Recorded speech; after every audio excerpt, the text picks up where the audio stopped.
ಇವತ್ತು ಮಹಾಶಿವರಾತ್ರಿಯ ಮಾರನೇ ದಿವಸ ಇದು ಶಾಲ್ಯ ಅನ್ನ ಅಂತ ಹೇಳಿ ಒಂದು ಅಲಂಕಾರ ಮಾಡಿದ್ದೀವಿ. ಇದು ಬಹಳ ವಿಶೇಷ. ಇದನ್ನು ವರ್ಷಕ್ಕೆ ಒಂದೇ ಸರಿ ಮಾಡೋದ್ರಿಂದ ಬಹಳ ವಿಶೇಷವಾಗಿರುತ್ತೆ. ಎಲ್ಲ ದರ್ಶನ ಮಾಡಿದರೆ ಎಲ್ಲರೂ ಕೂಡ. ಈ ನಮ್ಮ ದೇವಸ್ಥಾನ ಬಾಣಾಸುರ ಪ್ರತಿಷ್ಠೆ ಆಗಿರ್ತಕ್ಕಂಥ ದೇವಸ್ಥಾನ, ಇದು ಲಿಂಗ ಪ್ರತಿಷ್ಠೆ ಆಗಿರೋದು. ಹಾಗಾಗಿ ಕಣ್ವ ಮಹರ್ಷಿಗಳ ಒಂದು ಆರಾಧನೆ ಇದೆ ಅಂತ ಹೇಳಿ ಹೇಳ್ತಾರೆ ಈಗಲೂ ಕೂಡ.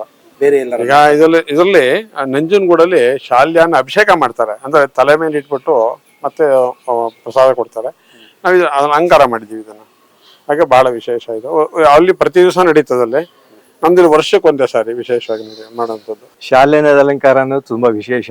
ದೇವರಿಗೆ ಎಲ್ಲದರಲ್ಲೂ ಅನ್ನದ ಅಭಿಷೇಕಗಳನ್ನ, ಅನ್ನದ ನೈವೇದ್ಯಗಳನ್ನು ಮಾಡ್ತೀವಿ. ಅದರ ಅಭಿಷೇಕಗಳನ್ನು ಕೆಲವು ಕಡೆ ಮಾಡ್ತಾರೆ. ಆದರೆ ಆ ಅಭಿಷೇಕಗಳನ್ನ, ಅನ್ನದ ವಿಶೇಷತೆಗಳನ್ನ ಅಲಂಕಾರದ ರೂಪದಲ್ಲೇ ನಮ್ಮ ಪುರೋಹಿತರು ತೋರಿಸ್ಕೊಟ್ಟಿದ್ದಾರೆ.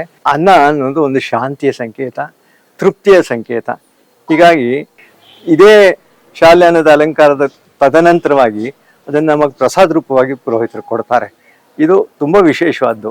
ಈ ದಿನ ಮಹಾಶಿವರಾತ್ರಿಯಿಂದ ನಿನ್ನೆ ಎಲ್ಲ ಆಚರಣೆ ಮಾಡಿ ನಾವು ಮರುದಿನದ ದಿನಕ್ಕೆ ಬಂದಿದ್ದೀವಿ. ಶಿವರಾತ್ರಿ ಅಂತಕ್ಕಂಥದ್ದು ಪ್ರತಿ ಮಾಸದಲ್ಲಿ ನಾವು ಆಚರಣೆ ಮಾಡ್ತೀವಿ. ಉತ್ತರ ಭಾರತದ ಜನ ಮಹಾಶಿವರಾತ್ರಿಯನ್ನ ಶಿವ ಮತ್ತೆ ಪಾರ್ವತಿ ದೇವಿಯ ವಿವಾಹ ವಾರ್ಷಿಕೋತ್ಸವ ಅಂತ ಕೂಡ ಆಚರಣೆ ಮಾಡ್ತಾರೆ. ಆದ್ರೆ ನಮ್ಮಲ್ಲಿ ತುಂಬಾ ಶ್ರದ್ಧಾ ಭಕ್ತಿಯಿಂದ ಮಹಾಶಿವರಾತ್ರಿಯನ್ನ ಇಡೀ ದಕ್ಷಿಣ ಭಾರತದ ಜನ ಆಚರಣೆ ಮಾಡ್ತಾ ಬರ್ತಾ ಇದ್ದಾರೆ. 5 ಅಭಿಷೇಕಗಳನ್ನ ನಿನ್ನೆ ಮಾಡಿದ್ವಿ. ಅಷ್ಟು ಅಭಿಷೇಕಗಳ ನಂತರದಲ್ಲಿ ಅಲಂಕಾರ ಮಾಡಿ ಮಹಾಮಂಗಳಾರತಿಯನ್ನ ಮಾಡಿದ್ವಿ. ಕೊನೆಯ 5ನೇ ಅಭಿಷೇಕವನ್ನ ಇಂದು ಬೆಳಗಿನ ಜಾವ ಮಾಡಿ ಅದರ ಅಲಂಕಾರವನ್ನ ಶಾಲ್ಯಾನದ ಮೂಲಕ ನಾವು ನೆರವೇರಿಸಿದ್ವಿ.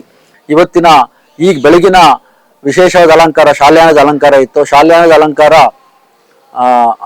ಹಾಲಿನಿಂದ ನೈವೇದ್ಯವನ್ನ, ಅನ್ನ ಮತ್ತು ನೈವೇದ್ಯವನ್ನ ಸಿದ್ಧಪಡಿಸಿ ಆ ಒಂದು ನೈವೇದ್ಯವನ್ನಲ್ಲೇ ದೇವರಿಗೆ ಅಲಂಕಾರವನ್ನ ಮಾಡಿದ್ವಿ. ಆ ಅಲಂಕಾರ ತುಂಬಾ ವಿಶೇಷವಾಗಿರುತ್ತೆ. ಅದು ತುಂಬಾ ಶಕ್ತಿ ಇರ್ತಕ್ಕಂಥ ಒಂದು ಅಲಂಕಾರ. ಆ ಒಂದು ಅಲಂಕಾರವನ್ನು ನೋಡ್ಲಿಕ್ಕೆ ಬೆಳಗಿನ ಜಾವ, ರಾತ್ರಿ ಎಲ್ಲ ಜಾಗರಣೆ ಇದ್ದು ಬೆಳಗಿನ ಜಾವ 100 ಜನ ಭಕ್ತರು ಇಂದು ಬಂದು ಆ ಒಂದು ಅಲಂಕಾರವನ್ನ ನೋಡಿ ತಾವೆಲ್ಲರೂ ಧನ್ಯರಾಗಿದ್ದೀರಿ.